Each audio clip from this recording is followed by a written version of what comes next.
किसी भी देश के विकास में बंदरगाहों की भूमिका अहम होती है और कल ही भारत सरकार ने देश के सबसे बड़े बंदरगाह को विकसित करने की मंजूरी दी है। मुंबई से सटे पालघर जिले के वाडवन गांव के पास तैयार होने वाले इस पोर्ट का निर्माण जवाहरलाल नेहरू पोर्ट अथॉरिटी और महाराष्ट्र मैरीटाइम बोर्ड के संयुक्त तत्वावधान में वाडवन पोर्ट प्रोजेक्ट लिमिटेड करेगी। ये बंदरगाह दुनिया के 10 बड़े बंदरगाहों में से एक होगा और दावा है कि इस बंदरगाह के बनने से 12 लाख स्थानीय लोगों को रोजगार का अवसर मिलेगा।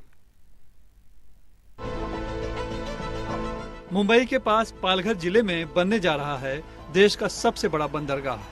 इस बंदरगाह की खासियत है कि ये तट से 6 किलोमीटर दूर समुद्र में बनेगा, इसलिए किसी भी तरह की जमीन अधिग्रहण और विस्थापन की जरूरत नहीं होगी। पालघर जिले के वाडवन गांव के पास समंदर में बनने वाला ये बंदरगाह दुनिया का 10वां सबसे बड़ा बंदरगाह होगा। इसमें 1000 मीटर लंबे 9 कंटेनर टर्मिनल होंगे, 4 बहुउद्देशीय टर्मिनल, 4 लिक्विड टर्मिनल, 1 रोरो टर्मिनल और 1 कोस्ट गार्ड टर्मिनल होगा। जवाहरलाल नेहरू पोर्ट अथॉरिटी का दावा है कि 76,220 करोड़ रुपए की लागत से बनने वाले वाडवन बंदरगाह से 12 लाख स्थानीय लोगों को रोजगार मिलेगा। 12 लाख पोर्ट से रिलेटेड जॉब वहाँ क्रिएट होंगे और उसके आधारित और जॉब क्रिएट होंगे तो करोड़ों तक जा सकता है।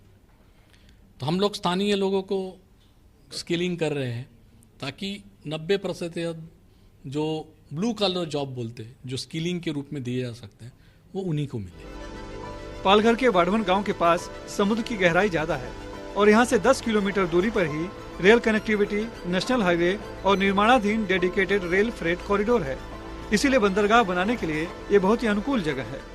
मैं जहाँ पे हूँ ये वाडवन समुंदर का किनारा है और यहाँ पे 17,500 हेक्टेयर जमीन पे रिक्लेमेशन होगा और ये बंदर बनाया जाएगा। लेकिन यहाँ के जो स्थानीय लोग हैं उसका इस बंदरगाह को जो होने वाला विरोध है, इसके ऊपर केंद्र सरकार क्या भूमिका लेती है वो देखना दिलचस्प होगा। लेकिन स्थानीय गांव वालों को डर है कि बंदरगाह बनने से उनकी जिंदगी पर असर होगा।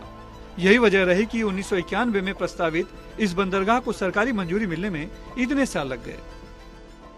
खुद के पैर के ऊपर खड़े होकर जी रहे हैं आराम से।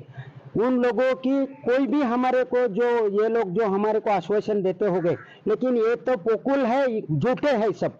उसके ऊपर हम उन लोगों के ऊपर कोई भरोसा तो है ही नहीं, लेकिन हमें जरूरत भी है ही नहीं।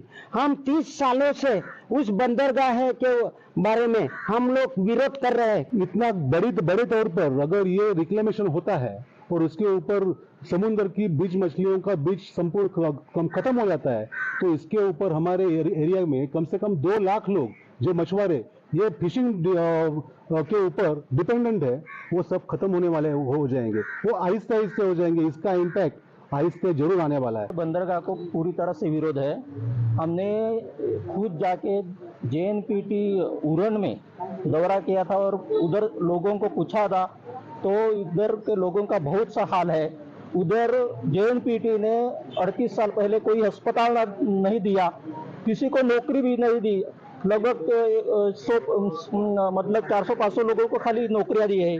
मतलब जो गवर्नमेंट बोल रहे हैं इधर 12 लाख नौकरियां खड़े कर देंगे, लेकिन इधर नौकरियां नहीं मिलेगी, हमें पक्का मालूम है।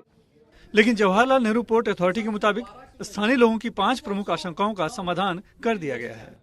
विरोध पहले बहुत था, तो मैंने जो पहले कहा कि जो विरोध की जो उनकी मूल ऑब्जेक्शंस थे, जो विरोध के कारण थे मूल, कि शंखोदर बचना चाहिए, विस्थापन नहीं होना चाहिए, कोई रिफाइनरी नहीं बननी चाहिए, फ्लडिंग नहीं होना चाहिए, ये सारों को तो हमने निरस्ती कर दिया, क्योंकि ये सब प्लानिंग में ही हमने देख लिया कि ये कुछ नहीं हो रहा है।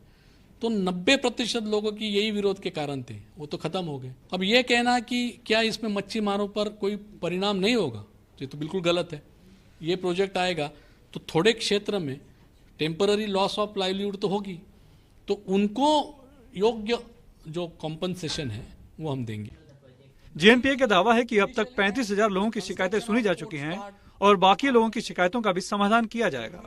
JNPA के मुताबिक देश के विकास के लिए इस बंदरगाह की सख्त जरूरत है, क्योंकि मौजूदा बंदरगाहों की और अधिक कंटेनर उतारने की क्षमता खत्म होने वाली है। अनुमान है कि इसके बन जाने के बाद पश्चिमी समुद्र किनारे पर अगले 50 साल के लिए किसी और बंदरगाह की जरूरत नहीं पड़ेगी।